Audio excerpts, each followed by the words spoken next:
All right.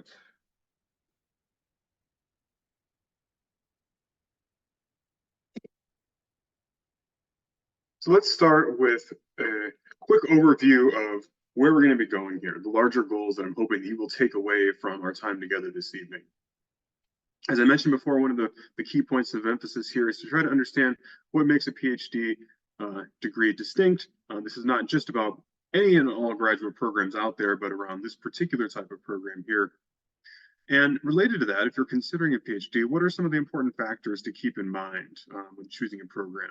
My goal is not to tell you what to do, but to make you aware of some factors that are worth weighing as you consider the different options, the different motivations, the different things going on in your life that may be relevant as you're considering this type of graduate program and the commitment that it involves.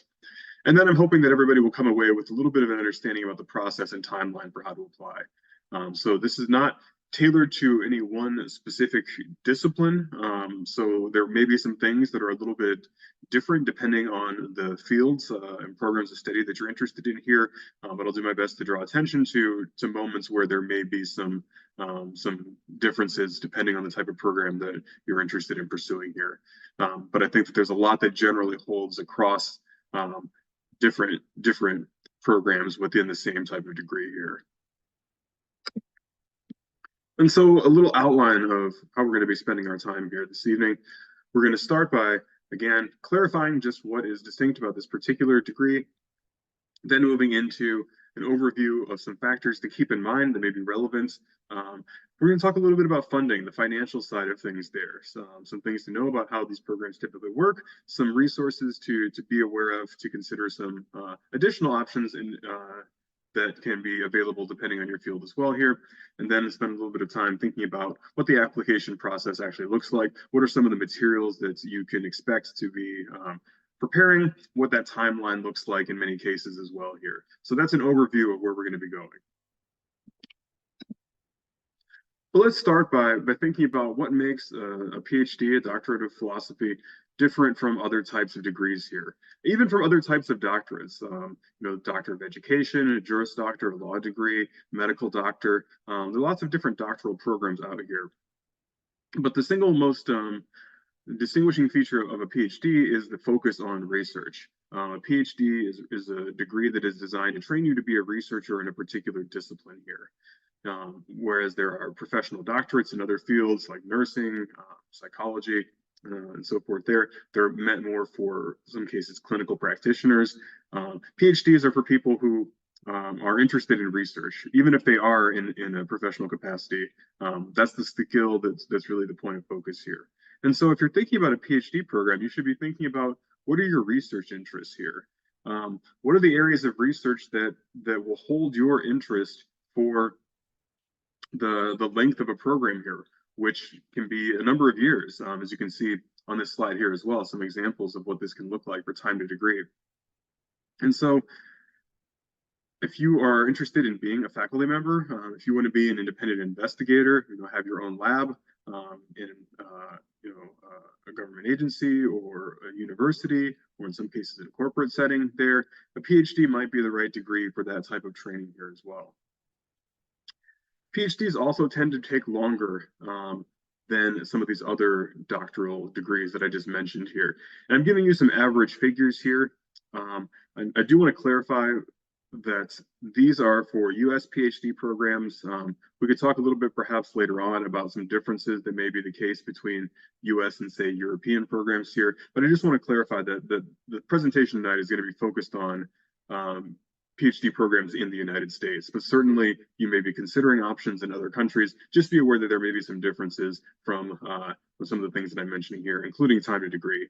Often, at least in many European countries, the time is shorter than the US because many times they don't involve as much coursework, or sometimes any at all.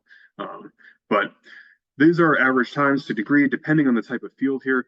I will note as well, for some of these programs, it is more typical to enter directly from a bachelor's degree. And so in some cases, you may earn a master's degree along the way to earning the doctorate as well. And so those figures in some cases may reflect also a time that would include a master's there. But just to be aware that this is a significant investment in time there, which is why that question about what do you really want to research? Are you that interested in research? Is there a topic that can hold your interest for potentially a half a decade or more?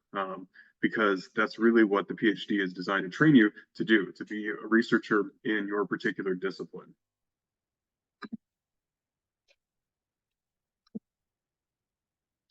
Another thing that is, in some cases, distinct about PhDs compared to other doctorates is that they typically come with funding packages. Um, by which I mean, if you are a full-time student in a PhD program, typically you will have your tuition covered and receive some sort of stipend, funding that's given to you by the university that is meant to allow you to be a student, but also is in recognition of the fact that PhD students are oftentimes performing different types of service to the university here. And so that funding, which I'll say more about a little bit later on in the presentation, oftentimes comes in a variety of forms. It might be something like a teaching assistantship where you're teaching courses or grading. You may be a research assistant. You may be hired directly off of a faculty member's grant if you're in a science field there. You may be on a fellowship from your university or department, or maybe from an entity outside of the university as well. And so it's typical to receive some sort of financial support there. The type of funding you receive can have a major impact on time to degree. If you have to do a lot of teaching as a part of your PhD program there, then it may take you longer just to accomplish the other things that you're expected to do compared to somebody in the same program, perhaps, who has a different source of funding, or at another institution where maybe they're on a fellowship, or the teaching load or the cycle is a little bit different there as well. So while it's important to recognize what a university is offering in terms of the funding package to its PhD students there, the type of funding can also be important as well. So that's another factor to keep in mind. But certainly, financial support is a distinguishing feature of PhDs here. So those are just a couple of things to keep in mind about what makes this particular type of degree different from some other graduate degrees here. The next thing we're going to spend a few minutes taking a look at is thinking about some of those factors that can be important when deciding where you want to apply for your graduate degree. So I'm not here to try to convince you that you need to continue your graduate education at the University of South Carolina. Certainly you are welcome to, and I'm not here to discourage you from that either, but the point is that there are a lot of factors to keep in mind, and so I want you to have that information so you can make the best kind of decisions here. And really, program fit is really important when it comes to that. Since this is a research degree, faculty that focus on your research interests are going to be really important. And so if this is something, maybe you already have a clear idea of some people that you might be interested in studying with. Maybe that's not clear yet. That's okay. We'll talk about some ways to identify that. One way to think about that, though, is thinking about who's producing the scholarship that interests you most. Who's writing the papers that maybe you're citing in the work that you're doing right now, or that have helped inspire you to take an interest in your particular field here. Or, if it's not always the case, you can study with those people directly, but who have they trained? Some of their students maybe who've taken similar approach or have similar interests there that may be able to mentor students as well. Or sometimes certain programs have distinctive features or distinctive cultures in terms of their methodological approach, in terms of certain resources there. So paying attention to where those faculty are, the institutions that they're teaching at, might identify some places that you could be interested in applying to. And because that faculty mentor is so important there, you definitely want to be in contact with programs before you apply. Again, I'll say a little bit more about this later, but this is partly about finding not just the right fit for the research interest, but making sure that the person or people that you're going to be working with are people that will be supportive mentors, and that you will be able to work productively with, again, for potentially quite a few years of time here as well. Programs are also not all the same when it comes to their distinct structures or features. In terms of what kind of programming is offered. Do they have certain additional opportunities that might be built in for professional experiences, practica, internships, things like that? Do they have relationships with certain organizations, entities, maybe museums and nonprofits, or hospital medical facilities, depending on your interest there, that might really be a good fit because of the opportunities it will have for you to expand your training and to further develop some interest there as well. And I do want to note, program reputation is something to think about too. This is always kind of a double-edged sword. where to talk about it is in some ways to play into it, and to emphasize its importance there. But at the same time, I think it would be disingenuous to not recognize that prestige for anybody who's pursuing a faculty job is a real thing. And certain institutions are significantly overrepresented among university faculty in terms of where people have done their doctoral training here. So if you're thinking about a faculty career as that next step after the PhD, you're thinking about what the career outcomes are for graduates of a particular program can matter, because there's a lot of variability there. In fact, I'll just highlight this here as a way to illustrate the point that I'm making here, is that in 2022, Nature did a study of faculty hiring at institutions that offered doctoral degrees, graduate institutions in the United States. So anybody who wants to work at a research institution or something like that. And they found that 80% of the faculty of those institutions came from just 20% of all the universities that would be within that category. And in fact, just a handful of universities produced almost 14% of all the current faculty. That is across disciplines there. So this may not be the case specifically for your particular field. You know, the top program in your discipline might not be one of these particular institutions here. But I mentioned this just to be aware of the fact that there is really kind of an uneven playing field when it comes to this. Again, some institutions are really overrepresented in their presence in research institutions, which many students in PhD programs are interested potentially in pursuing careers out there. So again, I'm not trying to tell you that you need to go to a certain place there, but again, I think it's important to have information and to go into the decisions you're making with an understanding of the larger context, particularly if you're thinking about a faculty career. So that's why I think it's important to say at least a couple words about program reputation and perceptions of prestige. Some other things to think about when you're considering the types of programs as well. And this may be more applicable to people in humanities or STEM or social science rather disciplines opposed to STEM disciplines, where programs are not necessarily as interdisciplinary. But disciplinary versus interdisciplinary PhDs is something to think about as well. You will hear conflicting pieces of advice about this. And so some people will say, you know, interdisciplinary PhDs are not looked down on, or that maybe they would actually be more desirable depending on the type of program you would like to get into, or type of institution you might want to work at. Again, if you're thinking of a faculty career here, others will say it's better to do a disciplinary degree as well. The thing that I will say about that is that with a disciplinary degree, you know, the discipline like sociology or chemistry or history, as opposed to something interdisciplinary like education or American studies, or like gender and women's studies, a lot of times faculty in those programs may have their training in a disciplinary degree. And so if you have your PhD in sociology, you may be able to teach in an interdisciplinary program depending on your research focus there. Whereas if your focus is on an interdisciplinary subject, it's possible that it may be harder for you to be hired in a disciplinary department. And so in some cases, there's a preference for disciplinary PhDs. Again, that depends on the field. I don't want to overgeneralize here. So this may be out of date information for some particular programs there, but it's something to think about as well. And the other point that I would want to make related to this is that you can do work that is interdisciplinary while studying in a particular discipline as well. You can certainly, you know, draw upon work in say political science and anthropology if you're in sociology, or you know, philosophy if you are in comparative literature. So the work that you do, the type of research you do, is not necessarily dictated by the department that your degree is housed in there. But something to think about. It's about how you want to research, not just what you want to research. And then another really important factor that I've already touched on a little bit is funding. It's typical to provide support. It's really expected, I would say, for a full-time doctoral student to receive some financial support.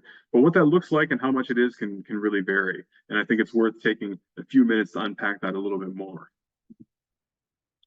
And so there are a number of different sources of funding that may be available for a doctoral student. And again, that really is going to depend on the discipline that you're in. It's going to depend on the institutions that you're applying to as well, in terms of what this might look like. But broadly, a couple different categories here. There's funding that comes from your program itself. This could be, again, an award, like an internal fellowship that may be offered to students there. It might be different types of positions where you'll be doing some work for the university or your department, teaching classes, providing research support, grading, things like that, for a prescribed number of hours, or a prescribed number of courses, in addition to doing your graduate work and taking courses and things here. In a lot of STEM disciplines, this funding is going to come from your mentors' external funding, their grants. You will, in many cases, be hired as a researcher with funding from an award that they've received to support their research there.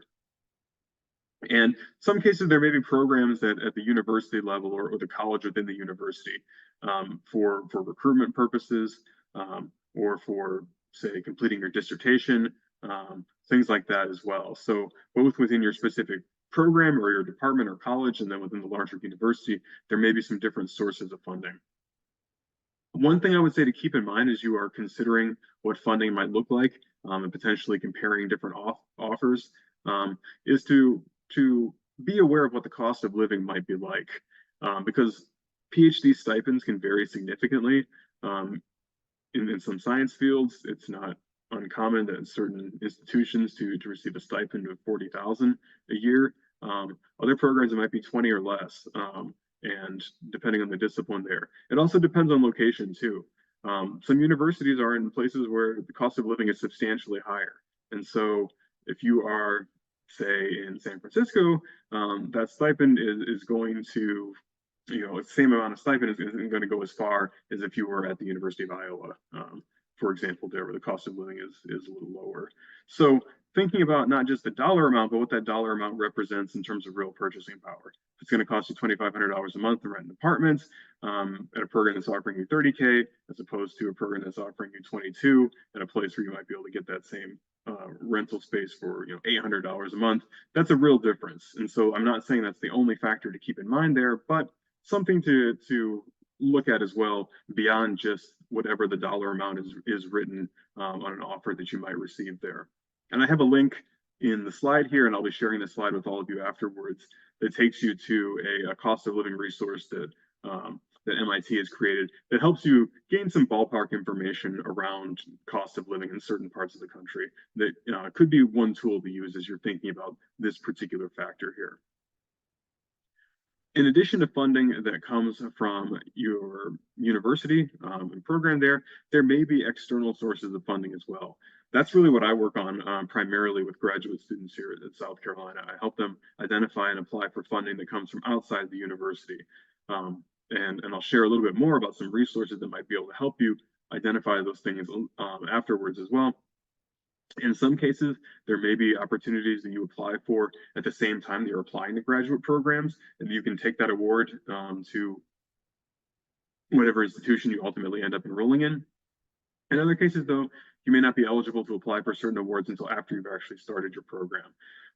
There are fellowships and grants that may be specific to conducting your dissertation research, or finishing writing the dissertation, a completion fellowship there. And so to apply for that, you would probably already have to be in a program and have to have met certain milestones along the way to be eligible for that. But I bring that up, and again, I'll say more about this here in a moment, because those are other options that may be useful for supplementing things your program's not covering, or for just getting some independence from some of those other responsibilities like teaching and doing research for other people, that will give you more time to focus on your work and potentially let you progress in your program a little bit faster here.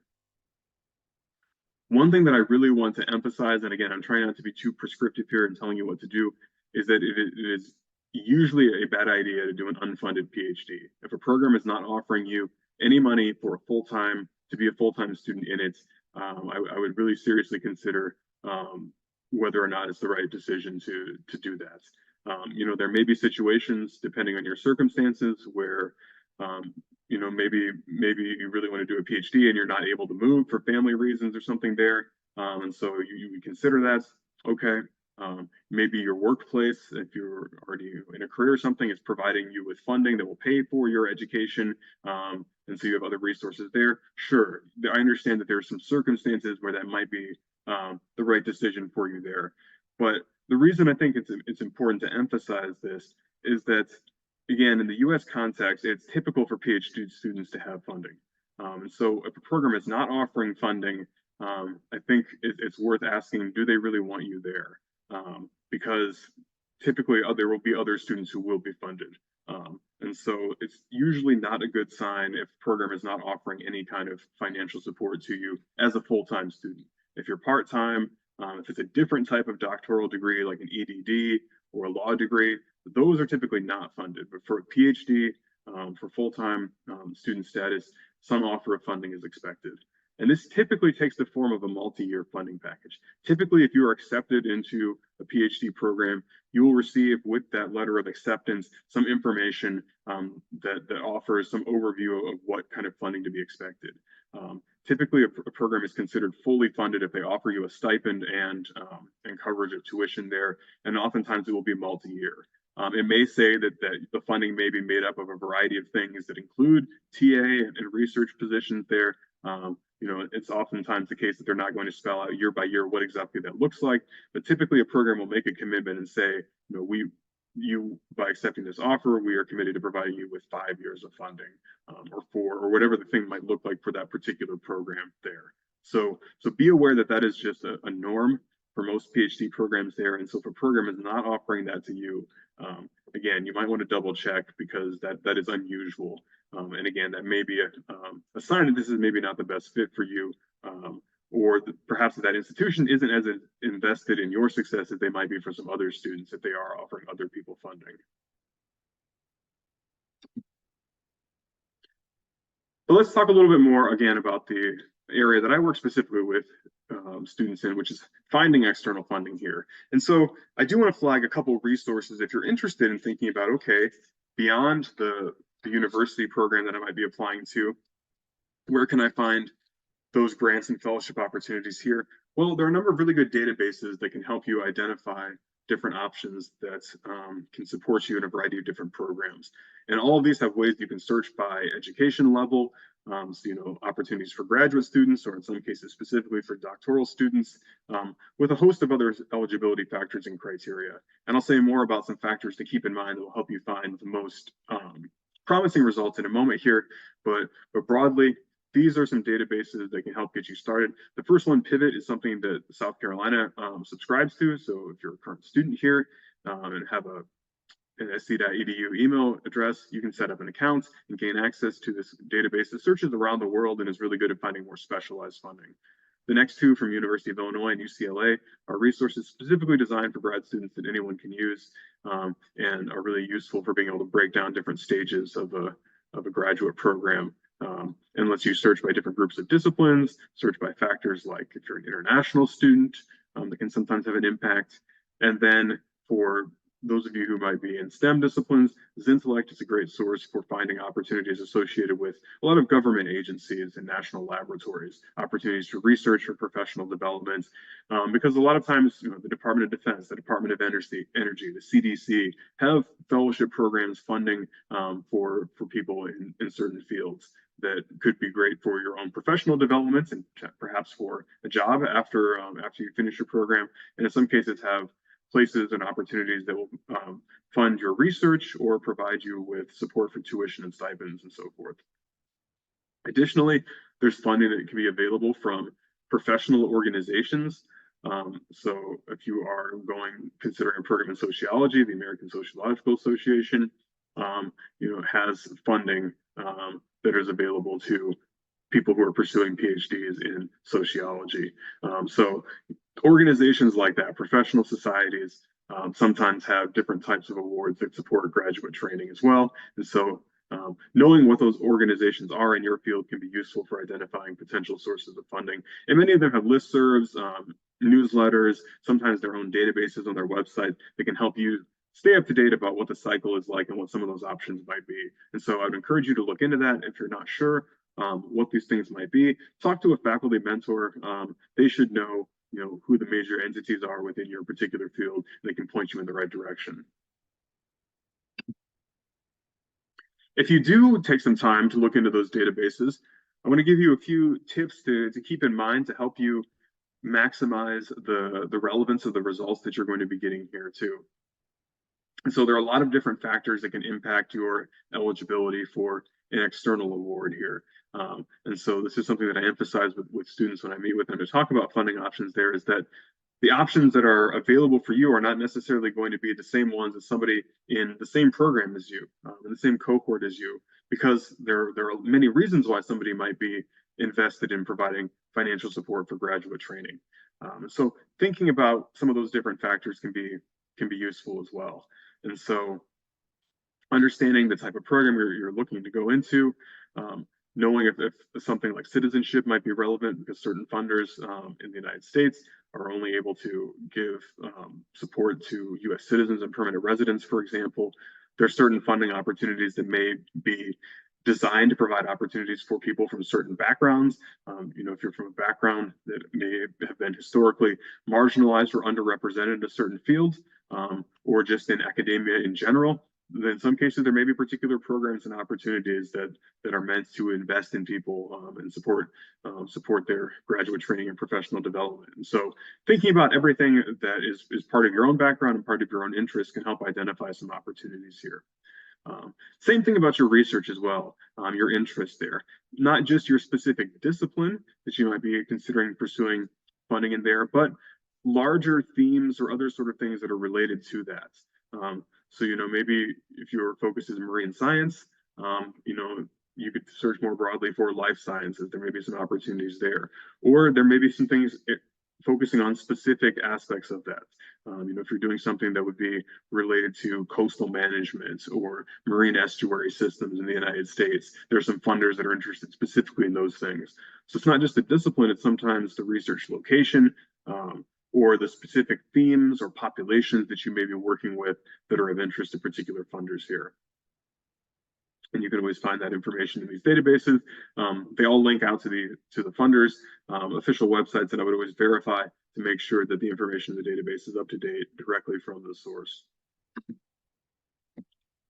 I've mentioned some of these factors already, so I'm not going to just repeat them again here as well. But thinking both broadly and narrowly about the categories that your discipline falls into can help make sure you're not overlooking an external funding opportunity. And again, thinking about themes is important as well. Something else that can matter is location for research. If field work is something that might be important to your discipline, say you're a historian and you're going to go work in archives somewhere, or an anthropologist and you're going to do ethnographic research, things like that. Or, if you're in another discipline and there just might be a particular research organization or faculty or center in another country that's really sort of the leading place in that discipline, and you'd like to be able to do work with them, there may be programs that are not specific to a particular discipline, but that can fund your research travel to a particular location. So the Fulbright U.S. Student Program for American citizens works with 140 different countries and will provide financial support for you to spend an academic year conducting research in another country. There are a number of other similar programs that other countries run, these kind of national level exchanges that will sometimes bring researchers to a particular country. So DAAD is the German American Academic Exchange. Chateaubriand is a program in France. American Scandinavian Foundation works with the Nordic countries. So for research that may be tied to a particular location, there may be an organization, regardless of your academic discipline, that is interested in bringing people to that place to conduct research, to promote cross-cultural exchange and international intellectual collaborations there. At the same time, there may be regionally focused professional associations. So again, not necessarily focused on a particular discipline, but related to studying a particular part of the world or a particular cultural group or speakers of a language there. And sometimes those organizations offer different types of funding as well. I got a dissertation completion fellowship. My field was Russian history from the Association for Slavic, East European, and Eurasian Studies, a multidisciplinary organization of historians, literary scholars, anthropologists, political scientists, sociologists, and so forth, who are interested in essentially the countries of the former Soviet Union. And so there are opportunities for people who have an interest in a certain place to potentially seek out funding as well. And so depending on your particular interest there, those might be relevant things to be aware of as you're thinking about where you might be able to find funding at the different stages of a doctoral program. The type of research you want to do, the methods you're employing can sometimes matter as well. There are some funders that are really interested in investing in big data, or in artificial intelligence is a growing interest area as well, machine learning, things like that. There are focused opportunities that are primarily for qualitative methods, or that only want hypothesis-driven research, or will not allow research on human subjects. So the type of research you want to do can potentially be relevant as well. And as I mentioned before, things specific to your background can sometimes be a factor too, in terms of whether you're an international student or not, and whether your background or identity is something that there may be opportunities specific to individuals with that shared background, to promote opportunities for them as well. And I'll emphasize that for most of these external awards, these are for full-time students, and it's also going to depend on the way your program is structured, whether you are going to be able to do the things that an opportunity is providing in a time frame that lines up with the cycle of your particular program as well. Questions about this, I'm happy to talk about with anyone individually. This is, again, what I primarily focus on, and so I'm always happy to get into the weeds with you and learn more about your particular interests and talk more specifically about some programs and opportunities that may be available, and share a little bit more about some of those resources there as well. But I just want you to be aware that there are a lot of different sources of funding that might be out there, and just some factors to keep in mind that will help you be able to identify options that may be a good fit. All right, so those were a number of factors to keep in mind when it comes to applying for programs. When you're making a decision about how to narrow some things down. The next thing that I want us to think a little bit about is the actual application process. And again, I mentioned this before, but a huge part of this is identifying faculty members whose research interests align with yours and who you think would be interested in mentoring you and you would be interested in working with them here. And so in addition to what I already mentioned before about some ways to potentially identify those people, you can be searching particular programs there. Maybe you've heard that the University of so-and-so has a really great program, and you think maybe this is the place that I should go there. Go to that department homepage, read the bios of everybody who's on their faculty, and learn a little bit more about their research experience. Sometimes those institutional biographies, those university websites are really out of date though. So you may want to see, if there are other things you can find out about somebody, because maybe what it says their research focus is on the university website is actually, a previous project that they've done, and now their research is going in a new direction. So a lot of academics have personal websites, and in some fields, a lot of people are really active on social media. And so finding out who some of those people are, and then seeing if you can find that additional information if they are sharing, say on Twitter or something, about new research or upcoming publications, that can be a way to get a sense of what people are doing. And you can look for materials on those sort of things to see who might be somebody that you would be interested in studying with as well. For anybody who's in one of the sciences, especially the lab-based programs there, another tool that can be helpful are major databases from federal funders like the National Institutes of Health, for anybody doing health-related research, the National Science Foundation as well. Because all the grants that they've given are a matter of public record, and they all have searchable databases where you can plug in keywords and so forth. So you can search and see, some key terms related to themes and topics that you're interested in with research, and see who's doing that research right now, who's gotten grants in that area.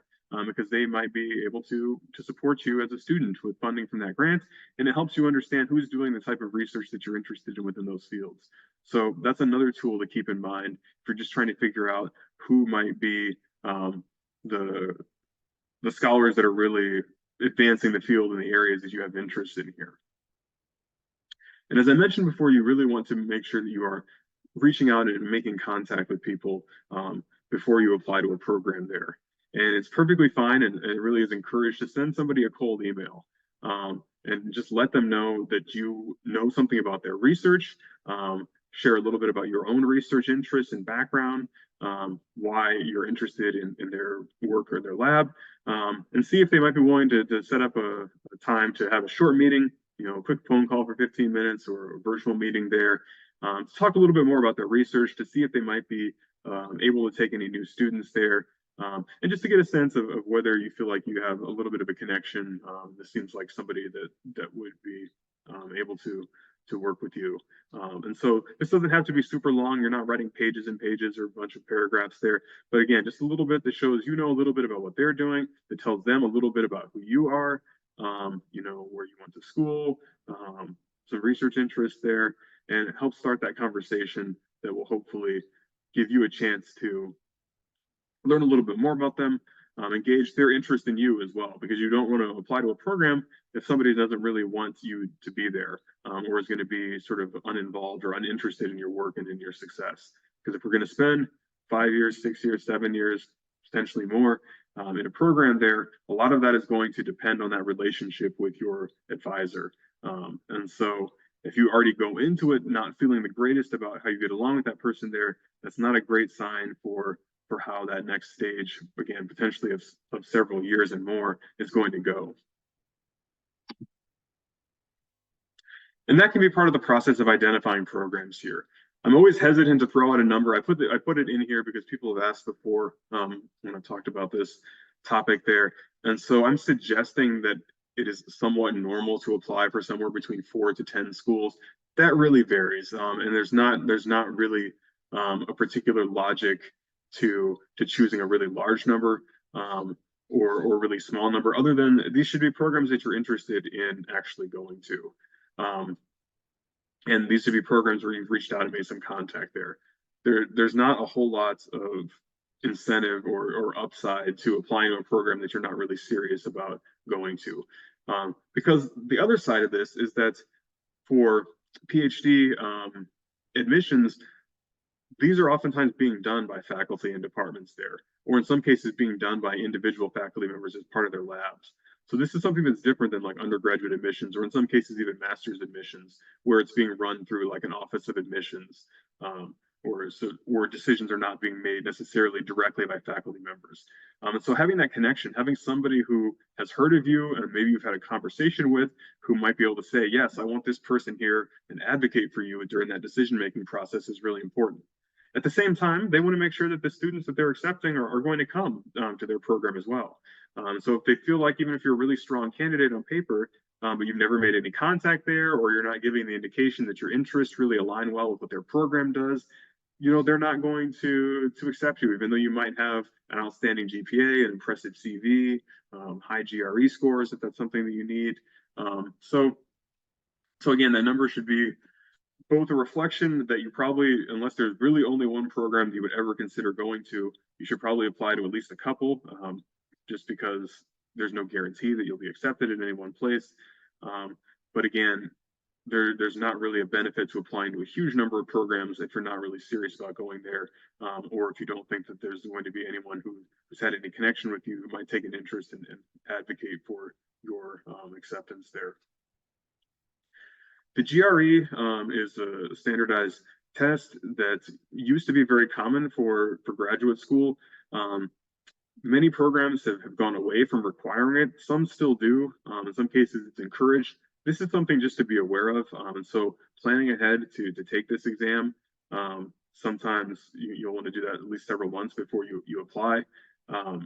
Just something to look into as you're researching programs, because it does cost money to do that. It does take some time to prepare for it. And so you want to make sure that you're not caught off guard if that's something that's going to be weighed in the admissions decisions here. And then you're going to put together your application materials. I'll say more about what those look like in a moment here. And a lot of PhD programs have deadlines in the winter, early December, sometimes into January, are oftentimes common. Some programs are earlier, some programs might be a little later. It really does vary, but just as a general timeline, late fall is oftentimes, early winter is oftentimes when programs will have application deadlines. They will typically do reviews in the early part of the new year, and then have recruitment and interviews in some cases in the spring, at which point then you would have until around this time of each year to make an offer here.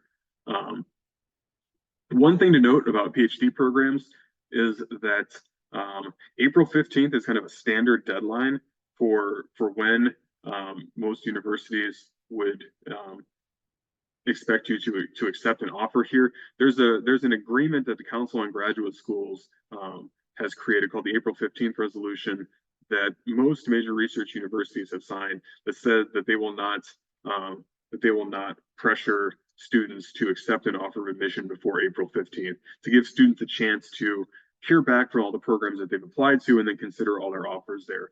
Because you might hear back really early from a program and they might want to try to encourage you, or in some cases maybe actually pressure you to accept an offer there.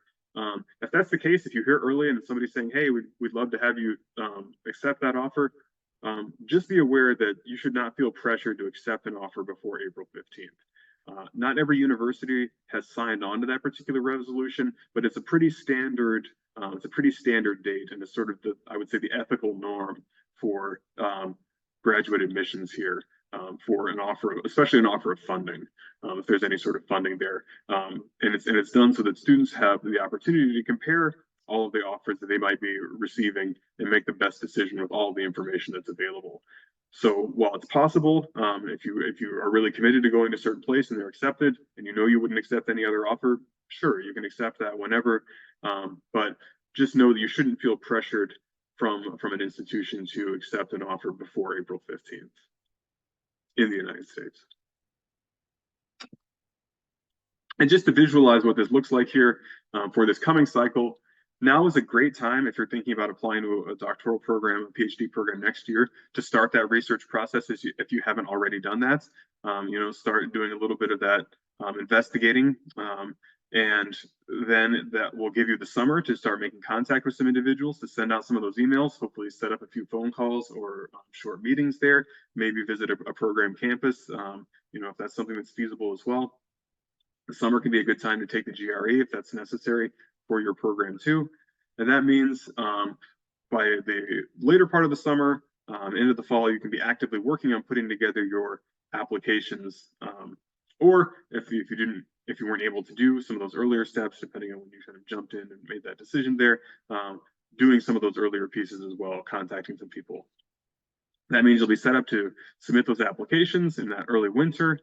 For some programs, students will interview. More common, I would say, in the sciences, particularly if you're going to be working with a particular lab, you might actually have a chance to talk with the PI at that particular lab there, or there might be some sort of recruitment event as well, where students who have been accepted into a program are invited to come to campus to learn more about it in the hopes that you will then accept the offer that has been made there. So those things typically take place in the spring, and then again, that's when it's normal to accept that offer, and we're coming right up on that April 15th deadline for this cycle around here. So this is the time of year. Next year, if you're thinking of applying in the fall, you could be thinking about April 2025, around the time when you would probably be accepting an offer for a program. I mentioned this before, but this is worth elaborating on a little bit as well. But it's really important to feel good about who your mentor is going to be, because a lot depends on that individual. They'll have significant influence over your career. This is the person who's ideally going to be writing letters of recommendation for you, supporting your applications for fellowships and grants. Somebody who's going to have to sign off on a lot of your progress to degree, accepting that dissertation proposal, and then ultimately the dissertation that you're going to produce at the end of it here. So that advisor, that principal investigator, is really going to be a key person who, if you have a great mentor, can really make your graduate experience incredible, and can really help set you up for success. But if you have a strained relationship with them, or if they're just not a supportive or available mentor, they never respond to emails, they don't take your work seriously, that can really make it a challenging situation too. And it's really not something that you can fully know going into it, but it's definitely important to do your due diligence and find out as much as you can so that you have a good sense of that. So some things to clarify is, what does that even look like in your program?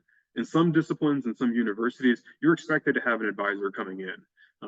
Somebody, in order to even be accepted, basically already has to say, yes, this person can come and work with me. That's not the case for every program, for every discipline. So figuring out what that's like. In some programs, particularly in some science programs, you might do some rotation through a couple different labs in that first year, and then maybe choose one of those one of the PIs from those labs to serve as your primary mentor. There's some universities that have tried to change how they do advising, and you don't necessarily work with just one person. You may have dual advisors or put together a team, or maybe you come into your first year and there's one person who advises the incoming cohort, and you build relationships with faculty as you take courses that first year, and then maybe choose someone later on. So understand what that looks like at those different institutions, because it's not always the same. But again, just be aware that mentorship is going to be important, whatever that looks like.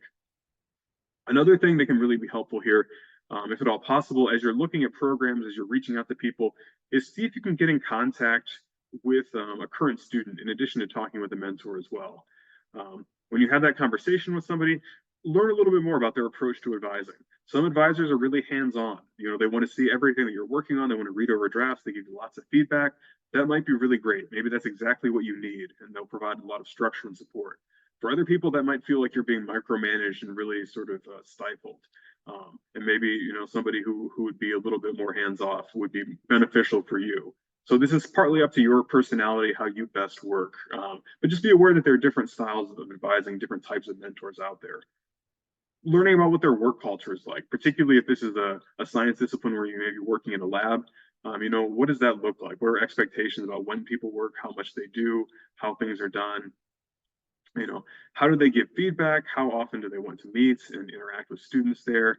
How long does it typically take their students to finish? Some advisors who are very hands-off may not be that concerned about how much time you're taking. And so, if you want to finish in a reasonable amount of time, make sure that you're working with somebody who also sees that as a priority. And again, if you can have a chance to talk to a current student, if you can see who they might be mentoring on the university website, or if you have a chance to do a campus visit and talk with students, then that's a great way to get a sense of how they have felt about their experience there, and their perceptions of the different faculty as well. Again, you can't know everything going into a situation. You just have to make do with the information you have at the time there.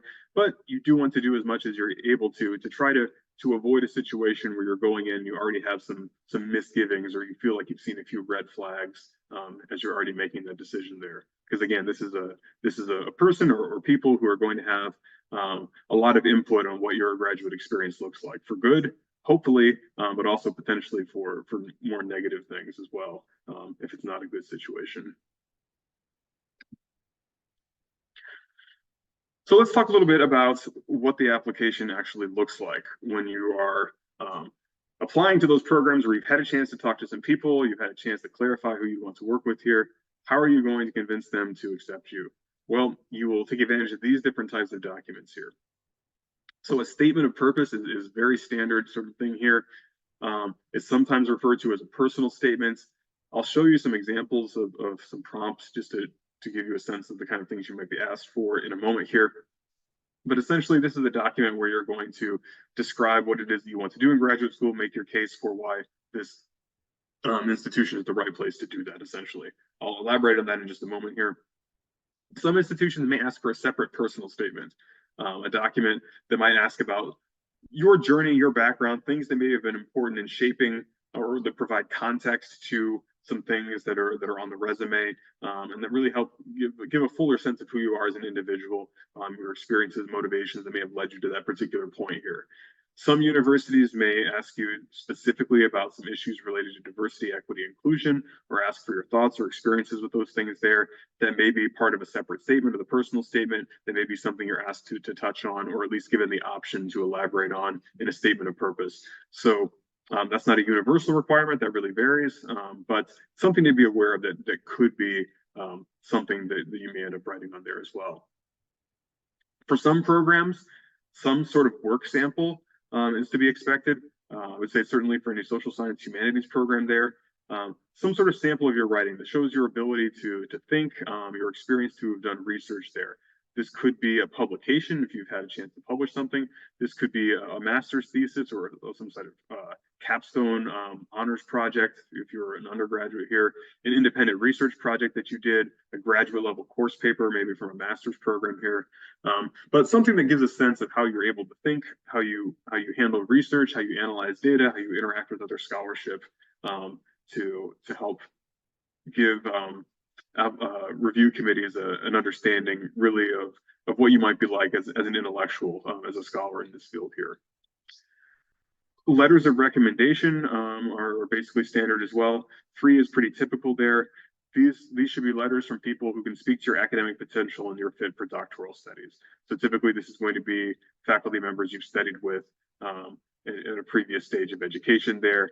If you've done a sort of scholarly or research focused internship experience there, with like a national laboratory or like a government agency that hires people who have PhDs and advanced research training, somebody could potentially write for that. But again, in most cases, you're thinking academic faculty because they're the people who can speak most credibly to your academic potential and to why you would be a good fit for a particular doctoral program. And then other things like transcripts, a CV, or resume oftentimes is requested as well. Standardized test scores potentially. Oftentimes there are application fees.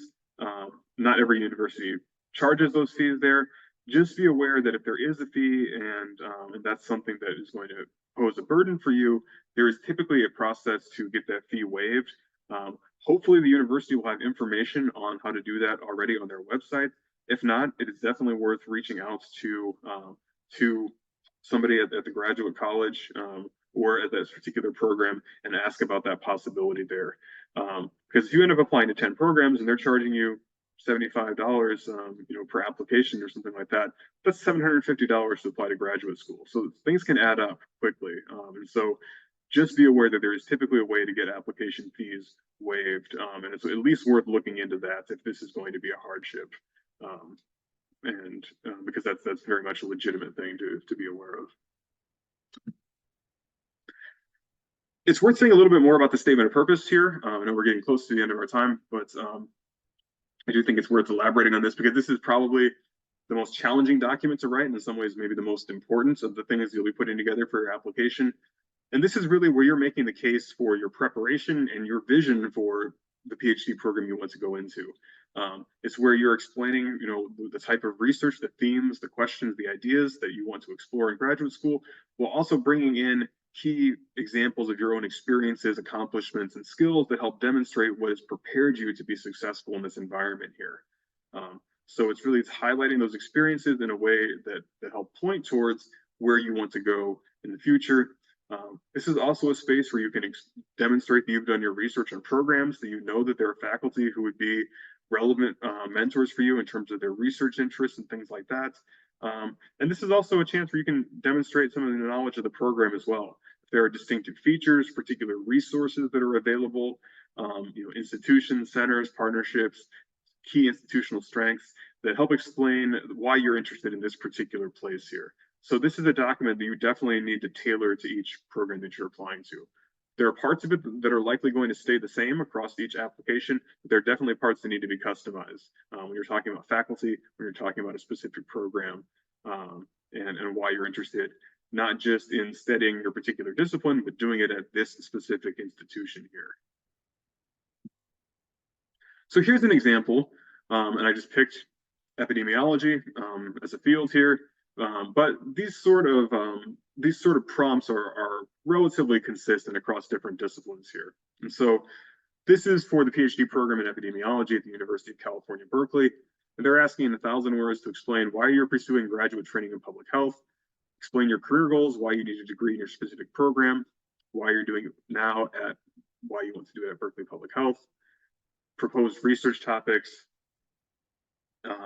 So those are the sort of things that you can be expected to be asked to address in something like a statement of purpose there.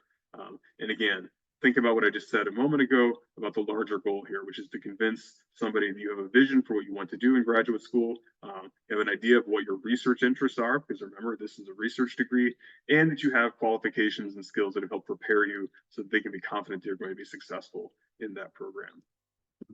This same program also has a personal statement. Again, that's something that not every program requires, or they may ask you to kind of combine it into the statement of purpose here. But in this case, they're asking in 500 to 1,000 words to include information about who you are as a person, your background, cultural background, socioeconomic status, growing up, are things you can include, not required to, but some things that if you would like to, or if you think that would be relevant, that would help an admissions committee to better understand who you are, or helps provide some context for things that have happened, or for certain interests that you have there. This is an opportunity to give some narrative structure around your distinct individual experiences here. So again, the wording might vary, the points of emphasis might vary here, but this is the sort of thing that you may come across when applying to a PhD program. And so doing some reflection and thinking about those key moments, those key values, things that have influenced you, can be important for putting together a compelling application. All right, so we've covered a number of things here. It's been a pretty quick overview in some ways, but in terms of next steps, if you are, again, thinking about applying for next year, I would encourage you to start, if you already haven't, identifying some of those programs. I would encourage you to put together a spreadsheet or some other kind of list where you can keep track of deadlines and the specific materials that are required for each of those programs, because there's some variation. Again, like I just said, one program might have you do a statement of purpose, another program might ask you to do a statement of purpose and a personal statement. So just staying on track on top of everything that you're going to need for each particular program will help you make sure that you are not letting anything fall through the cracks here.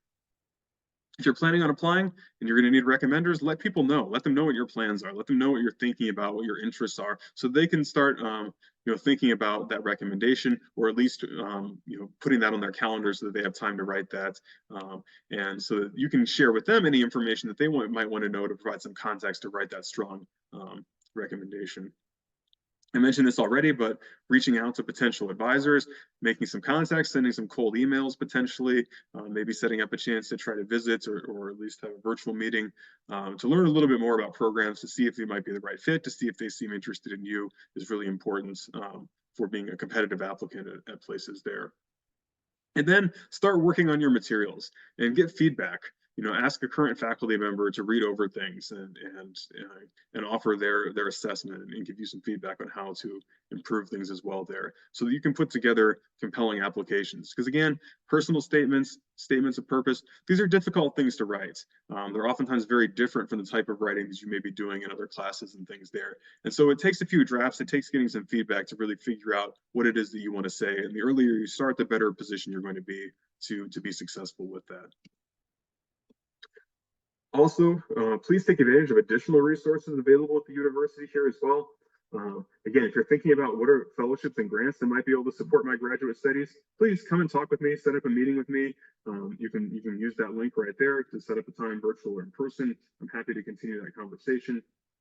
The Career Center is also available if you want to talk specifically about graduate opportunities and careers. Nigel Smith is the manager for graduate services for the Career Center. You can find him on Handshake. He's another great resource who can help you think through some of these sort of options here and think about what you might want to do with that degree in terms of further career steps as well. And I'll flag too some additional resources that may be helpful, some tools and some books that can help you think through some things as well. This top one is a great list for anybody in the science field, for things to think about when choosing an advisor. The next one is also for science-focused disciplines, for understanding what the application process looks like. And there are a couple of useful books that are meant for grad students in general, by authors that come from social science backgrounds, humanities backgrounds, to help you think about how to be successful as a graduate student and really help understand what grad school is like and how it's different. So I would encourage you to take advantage of any of these resources as well. I've drawn upon them and putting this together here because it's important to have a sense of what it is that you're getting into, because there's a lot of things that are not necessarily always explicitly taught in programs there that sometimes have an impact on your success. And I think it's really important to do what we can to level that playing field so that you know what everybody else does when you're considering these sort of programs. And if you want to talk with me, again, this is my contact information, my email. I already shared my scheduling link here as well. My office is in the Graduate Student Resources Hub, which is on the second floor of the closed HIP building. I'd be happy to have a conversation with you, even if it's not about fellowships. So please feel free to be in touch, and I'll be sending you these slides in a follow-up tomorrow as well, and you can always reach out with additional questions there. All right, I'm going to stop sharing here and stop the recording and open things up for any questions that you might have.